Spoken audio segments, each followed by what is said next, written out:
యేసయ్యకి మహిమ కలుగును గాక. మీ అందరికీ వందనం. ఈరోజు మన అంశము యేసయ్య మనకి అడిగినవి ఇచ్చే దేవుడు. మనం అడిగిన వాటినన్నిటిని కూడా మనకి ఇచ్చే దేవుడు. ఎందుకంటే మనకి మానవులం కనుక మనకి అనేకమైన అవసరాలు ఉంటాయి. ప్రతి ఒక్కటి కూడా మనం దేవుడి సన్నిధానంలో అడుగుతూనే ఉండాలి. అడిగేటప్పుడు ఎలా అడగాలి అంటే, మనం యేసయ్య పైన పరిపూర్ణ విశ్వాసంతో మీరు అడిగినది ఏమైనా కానీ దాన్ని పొందుకున్నట్లుగా మనం చూడాలి. అప్పుడే యేసయ్య దగ్గర నుండి మనకి సమస్తము వస్తాయి. మీరు ఏమైనా అడిగినా, మీరు అడుగుతానే ఉన్నారనుకోండి, అది కష్టం. మీరు ఏమైతే అడిగి ఉన్నారో దాన్ని పొందినట్లుగా చూడండి. అప్పుడు మీరు అడిగినది ఏదైనా సరే వెంటనే యేసయ్య ఇస్తానికి సిద్ధముగా ఉన్నాడు. అంటే మీరు అడిగేటప్పుడు ఏదైనా ఎలా అడగాలి? మీరు అడిగేరు, యేసయ్య మీకు మీరు అడిగింది ఏదైతే ఉందో అది మీకు ఇచ్చేరు అని విశ్వాస సహితముగా మనం అడగాలి. అంతేగాని మనం అడుగుతానే ఉన్నామనుకో, అక్కడ మీరు అడిగినది ఏదైనా ఆ కార్యము జరగడానికి టైం పట్టింది. అందుకే మనం ఎలా అడగాలంటే విశ్వాసంతో అడగాలి. ఏదైతే అడిగారో, మీ అవసరం ఏదైతే ఉందో అది యేసయ్యతో చెప్పి దాన్ని మీరు పొందుకున్నట్లుగా చూసి ఏం చేయాలి? విశ్వాసంతో ఉండాలి. నేను అడిగినది నాకు నా దేవుడు ఇచ్చాడు, నేను దాన్ని పొందుకున్నాను అని విశ్వాసాన్ని వదలకూడదు. విశ్వాసంలో బలపడాలి.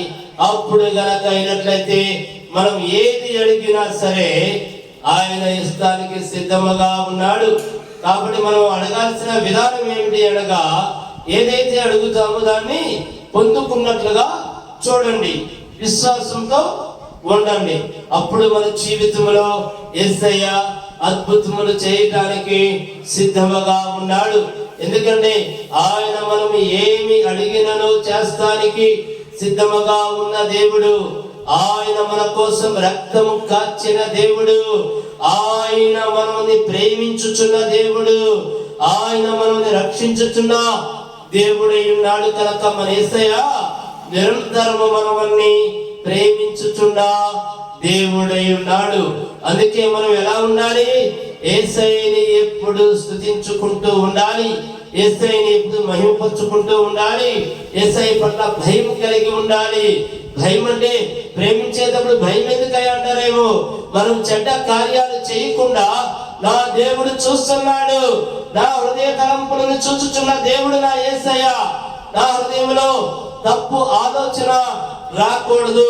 తప్పు ఆలోచన వచ్చిందంటే నా యేసయ్య చూస్తున్నాడనే భయం కలిగి ఉండాలి. ఎందుకంటే మనం సృష్టించిన దేవుడు, ఆయనకి సమస్తము తెలుసు. నీ హృదయ ఆలోచన రహస్యములు ఎవరికి తెలిసినా తెలియకపోయినా యేసయ్యకి మాత్రం ఖచ్చితంగా తెలుసని భయంతో జీవించండి. మనం ఏ కాడికి కూడా దేవుని స్తుతించే బిడ్డలుగా, దేవుని ఆరాధించే బిడ్డలుగా మనం జీవిద్దాం. విశ్వాస సహితంతో, విశ్వాసంతో మనం జీవిద్దాం. దేనికంటే మన యేసయ్యకి సమస్తము సాధ్యమని నమ్ముదాం. ఆయన గొప్ప దేవుడు. వాక్య భాగంలోకి వెళ్దాము. 2వ కీర్తన 7వ వచనం చదవండి. 2వ కీర్తన 7వ వచనం చదవండి.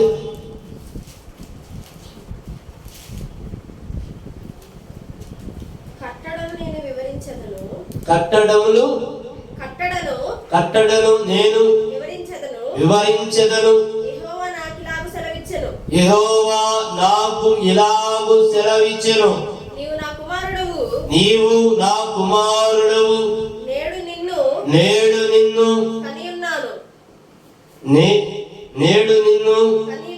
కనియున్నాను, నన్ను అడుగుము, జనములను నీకు స్వాస్థ్యముగాను భూమిని దిగంతముల వరకు సొత్తుగాను ఇచ్చేదను. ఆగము ఏది ఏడేనా? ఏడు వరకే కదా. ఏమంటున్నాడు?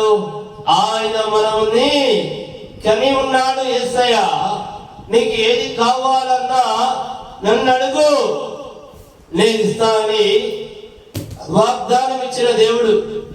మన దేవుడు వాగ్దానం ఎలాంటిదో తెలుసా? యేసయ్యది ఒక్కసారి కనుక యేసయ్య వాగ్దానం ఇచ్చాడు అంటే భూమి ఆకాశములు గతించిపోయినను ఆయన వాగ్దానము గతించిపోదు. ఎందుకని? ఆయన సర్వ సృష్టికర్త అయి ఉన్నాడు కనుక. మళ్ళొక్కసారి చదవమ్మా. కట్టడను నేను వివరించెదను, యెహోవా నాకు ఇలాగు సెలవిచ్చెను, నీవు నా కుమారుడవు, నేను నిన్ను కని ఉన్నాను. ఏమంటున్నాడండి? ఆయన మన తండ్రి అని మనతో చెప్పుచున్నాడు. ఆ యెహోవా మన తండ్రి అయినప్పుడు మనకున్న సమస్యలన్నీ తీర్చగలుగుతాడా లేదా? ఖచ్చితంగా తీరుస్తాడు. నీకున్న బాధల్ని తీరుస్తాడు, నీకున్న వ్యాధుల్ని తీర్చేస్తాడు, నీకున్న ప్రతి ఒక్క వ్యాధిని తొలగిస్తాడు, నీకున్న ప్రతి ఒక్క అవసరమని తీరుస్తాడు. నీకున్న ఎలాంటి సమస్యనైనా నేను తీర్చివేస్తా అని యేసయ్య చెప్పుచున్నాడు. ఎందుకనంటే ఆయన మన తండ్రి అయి ఉన్నాడు గనక. ఆయన మనల్ని ప్రేమించుచున్నాడు. కానీ ఇక్కడ మనం ఏం చేస్తున్నాము? ఎవరైనా విశ్వాసముతో యేసయ్య నాకు ఈ సమస్య వచ్చింది అని అడుగుచున్నారు. మీరు ఎంతవరకు విశ్వాసంతో ఉంటున్నారు? ప్రతి ఒక్కరు అడుగుతారు, యేసయ్య నాకు ఈ బాధ వచ్చింది, ఈ బాధను తీసే తండ్రి అని అడిగేవారు అందరూ ఉన్నారు. ప్రార్థన చేసే ప్రతి ఒక్కరు, చర్చికి వచ్చే ప్రతి ఒక్కరు, బైబిల్ చదివే ప్రతి ఒక్కరు కూడా ఏ బాధనైనా సరే యేసయ్య నాకు ఈ బాధను తీసేయండి అని మీరు అడుగుతానే ఉంటారు. ప్రార్థన ఎప్పుడైతే అయిపోతుందో మీరు మర్చిపోతారు. యేసయ్యని మీరు ఏమి అడిగారో కూడా మర్చిపోతారు. లేదా 100 సార్లు అడుగుతారు. నేను 100 సార్లు అడిగినా సరే యేసయ్య నాకున్న బాధని తీర్చలేదు అని మీలో ఒక మొండి అపనమ్మకం వస్తుంది. ఇంకా తర్వాత నుండి మీరు ఆ మాటని అడగటం, ప్రార్థనలో అడగటం వదిలేస్తారు. అంటే మీరు ఎంతవరకు విశ్వాసంతో ఉన్నట్లు? మీరు ఏమైతే అడిగి ఉన్నారో దాన్ని మీరు బైబిల్లో ఉన్న వచనాలండి ఇవన్నీ బైబిల్లో ఏమని చెప్తుంది అంటే మీరు ఏమైతే అడిగి ఉన్నారో దాన్ని పొందుకున్నట్లుగా చూడమన్నాడు యేసయ్య. అడుగుడి మీకు ఇవ్వబడును అని బైబిల్లోనే ఉంది. కానీ మనం అడుగుచున్నాము, కానీ మనం ఎందుకని పొందలేకపోతున్నామని మీలో ఎవరైనా ఆలోచన చేస్తున్నారా? చేస్తారా? నేను అడిగాను. ఈ మధ్య కాలంలో చాలా మంది నాతో అన్నారు, నేను ఒకసారి కాదు చాలా సార్లు అడిగాను, నాకేం జరగలేదు. అంటే నువ్వు అడిగేస్తూలోనే నీకు వెంటనే ఇస్తాడు, కానీ నీ విశ్వాసం ఏది చెప్పండి. ఇప్పుడు నువ్వు యేసయ్యని అడిగావు, యేసయ్య పైన నీకు విశ్వాసం ఏది? నా దేవుడు నాకు ఇచ్చాడని నువ్వు నమ్మేవా? అంటే ఇంకా కొంతమంది అన్నారు, ఇయ్యకుండానే ఇచ్చాడని ఎట్లా నమ్మాలి సార్ అన్నారు. కానీ ఇక్కడ బైబిల్లో ఏమని రాయబడి ఉందంటే విశ్వాస సహితంగా నన్ను అడగండి, ప్రతిదీ కూడా నేను నన్ను అడిగిన దాన్ని పొందుకున్నట్లుగా చూడండి అన్నాడు. ఎప్పుడైతే నువ్వు యేసయ్యని అడిగింది నువ్వు పొందుకున్నట్లుగా చూస్తావో యేసు నామములో అక్కడది సృష్టించబడింది. ఆయన నామానికి ఆ శక్తి ఉంది. ఆయన సృష్టికర్త గనక నువ్వు ఏదైనా సరే అడిగినప్పుడు దాన్ని నువ్వు పొందుకున్నట్లుగా చూడు, విశ్వాసంతో ఉండు. ఇది కంపల్సరిగా మీరు చేయవలసిన పనులు. నువ్వు అడుగుతానే ఉంటావు, నీకెప్పుడుకో జరిగింది. ఇదనుకో, నువ్వు ఊహించేవనుకో, నువ్వు విశ్వాసంతో ఉన్నావనుకో, వెంటనే రూపం దాల్చింది. నువ్వు అడిగినది ఏదైనా సరే వెంటనే యేసు నామములో నువ్వు అడిగినది అక్కడ సృష్టించబడింది.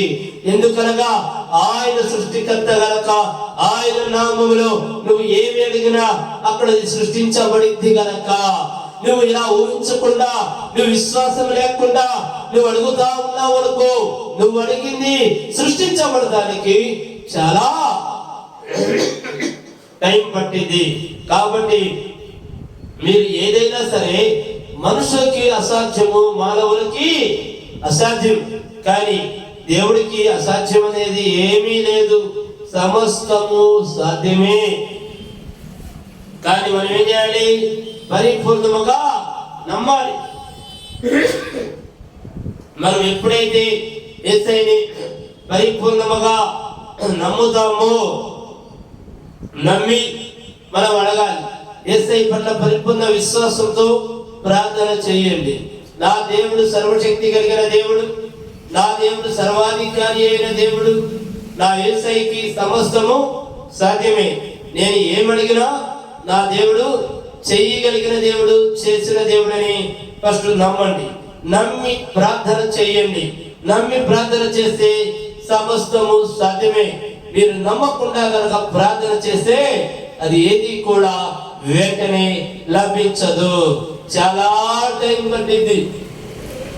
అందుకని మనకు తొందరగా రావాలి అంటే, ఇన్స్టెంట్ మిరాకిల్ జరగాలి అంటే, మీరు ఏదైతే అడుగుతారో దాన్ని పొందినట్లుగా మీరు విజువలైజ్ చేయండి, ఊహించండి. దాన్ని పొందేము అని మీరు ఏదైతే ఊహిస్తారో దాన్ని యేసయ్య తప్పనిసరిగా చేస్తాడు. నువ్వు విశ్వాసంతో కూడా ఉండాలి. దేనికంటే తండ్రి, కుమార, పరిశుద్ధాత్మ నువ్వు అడగాలి, పొందినట్లు చూడాలి, విశ్వాసంతో ఉండాలి. ఈ మూడు పనులు నువ్వు చేసినప్పుడే నువ్వు అడిగినది ఏదైనా సరే సాధ్యపడుతుంది, సృష్టించబడుతుంది, నీకు దక్కుతుంది. అందుకే తండ్రి, కుమార, పరిశుద్ధాత్మ అడుగు, నువ్వు చూడు, నీకు వచ్చినట్లుగా చూడు, విశ్వాసంతో ఉండు. ఈ మూడు పనులు ఖచ్చితంగా చేయాలి. చదవమని ముందుకెళ్ళి.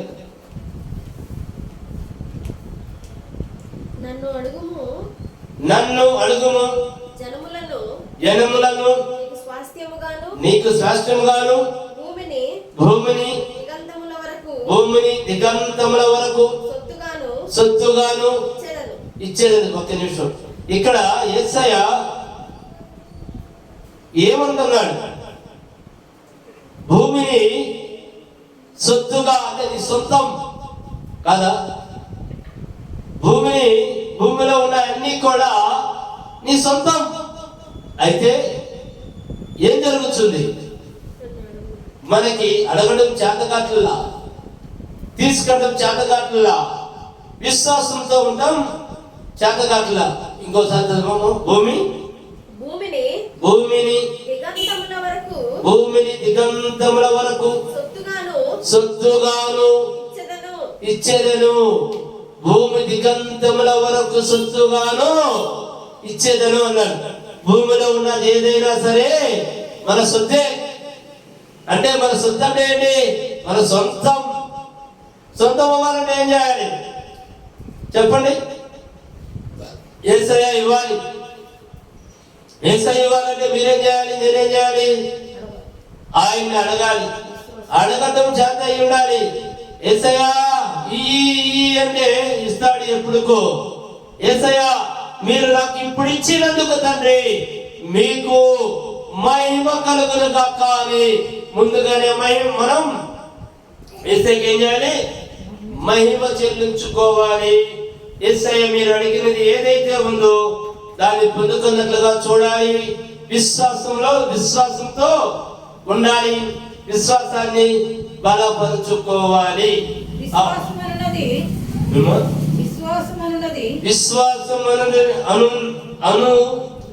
ఉన్నది. నిరీక్షింపబడు వాటి యొక్క నిజ స్వరూపమును అదృశ్యమైనవి ఉన్నవి అనుటకు రుజువునై ఉన్నది. చూడండి,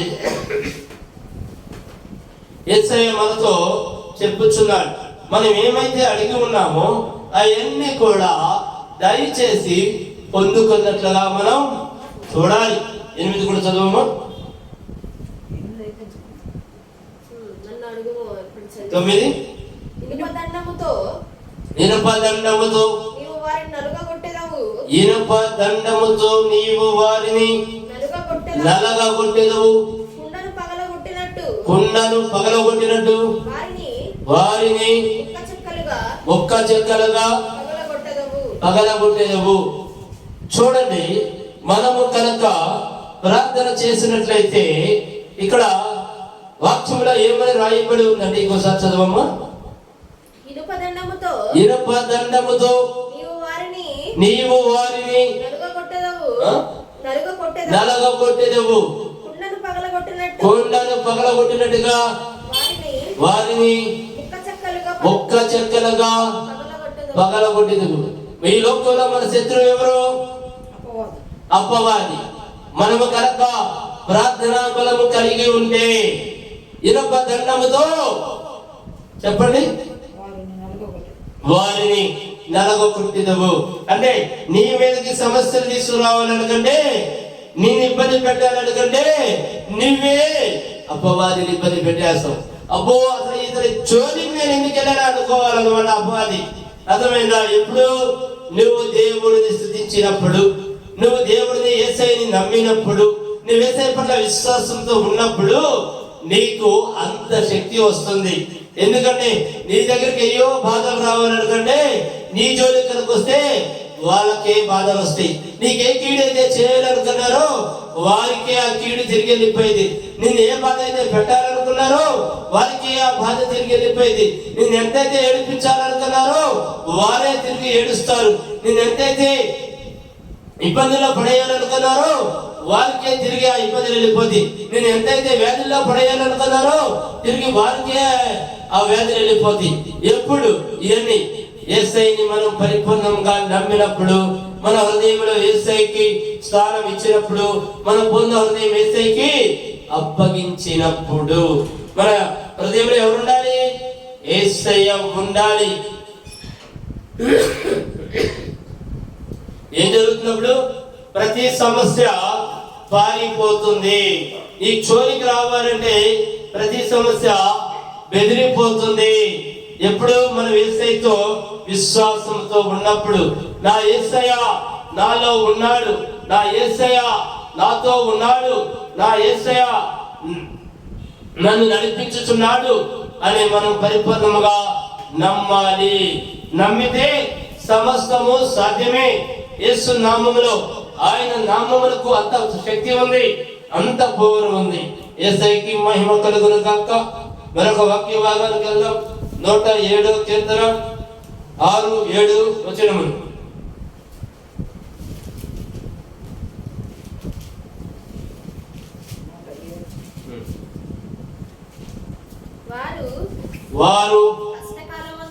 వారు కష్టకాలమందు యెహోవాకు మొరపెట్టిరి. ఆయన వారు ఆపదలలో నుండి వారిని విడిపించెను. చాలమ్మా, మరోసారి ఫస్ట్ చదువు. వారు కష్టకాలమందు యెహోవాకు మొరపెట్టిరి. ఒక్క నిమిషం.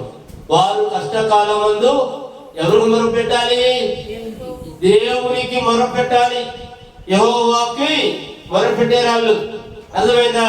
అయితే మనమైతే ఏం చేస్తున్నారు మనుషులు చెప్పండి?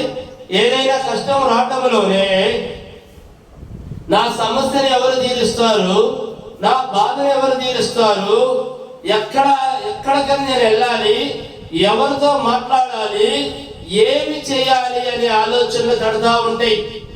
అంటే ఇక్కడ జీవము కలిగిన దేవుడి జోలికి మాత్రం మీరు వెళ్ళరు. మీ మొర ఆలకించే యేసయ్య దగ్గరికి మాత్రం మీరు రారు. ఎలా వచ్చినా మొక్కుబడి కొద్ది మీరు అడుగుతారు. దేనికి? నేను అడిగిన ఏమన్నా జరుగుతాయా? ఏదో ప్రార్థన చేయాలి గనక ప్రార్థన చేస్తున్నాను, ఏదో మందిరానికి వెళ్ళాలి గనక మందిరానికి వెళ్తున్నాను అనే ఆలోచన కలిగి ఉండొద్దు దయచేసి. మన దేవుడు, మన యేసయ్య నీ మాట వినే దేవుడు, జీవము కలిగిన దేవుడు, ఆయన సమస్తము చేయగలిగిన దేవుడు. ఆయనకు అసాధ్యం అనేది ఏమీ లేదు, సమస్తము సాధ్యమే. ఎప్పుడు?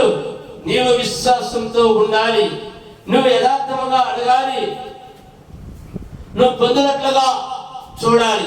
అప్పుడే ఇవన్నీ సాధ్యమవుతుంది మన జీవితంలో. దయచేసి గుర్తుపెట్టుకోండి. ఇంకొక చదవము మళ్ళీ ఫస్ట్ నుండి. వారు కష్టకాలమందు యెహోవాకు మొర్రపెట్టిరి. ఆయన వారి ఆపదలో నుండి వారిని విడిపించెను. ఎవరు?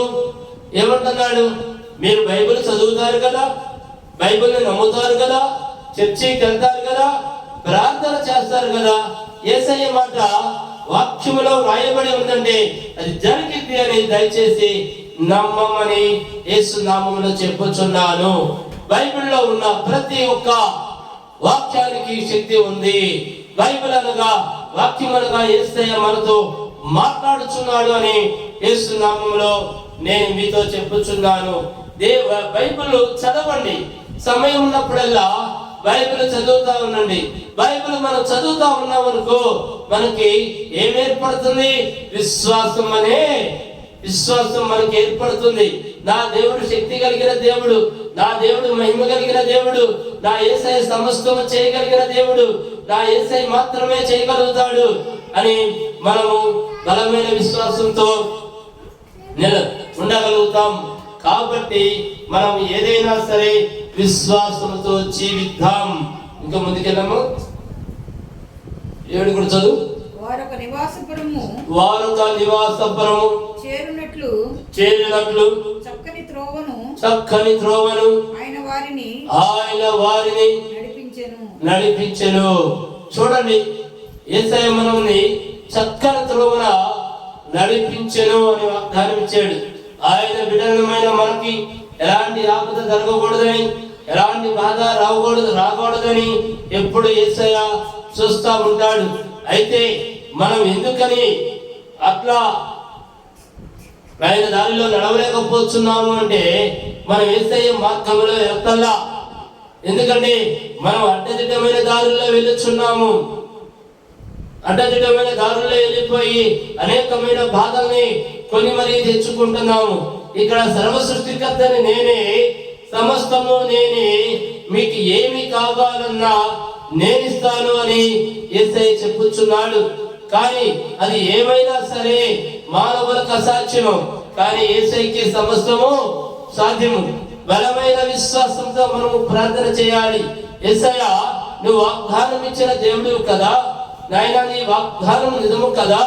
భూమి ఆకాశములు గతించిపోయినను తండ్రి, నీ వాగ్దానము గతించిపోదు కదా అని మనము బలమైన విశ్వాసముతో ప్రార్థన చేయాలి. అంటే మనకేం కావాలి? విశ్వాసం కావాలి. విశ్వాస వీరులుగా జీవించాలి. అప్పుడైతే ఏం జరుగుతుంది మనకి? చెప్పండి.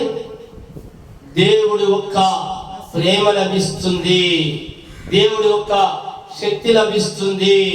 యేసు నామములో సమస్తము సాధ్యమే.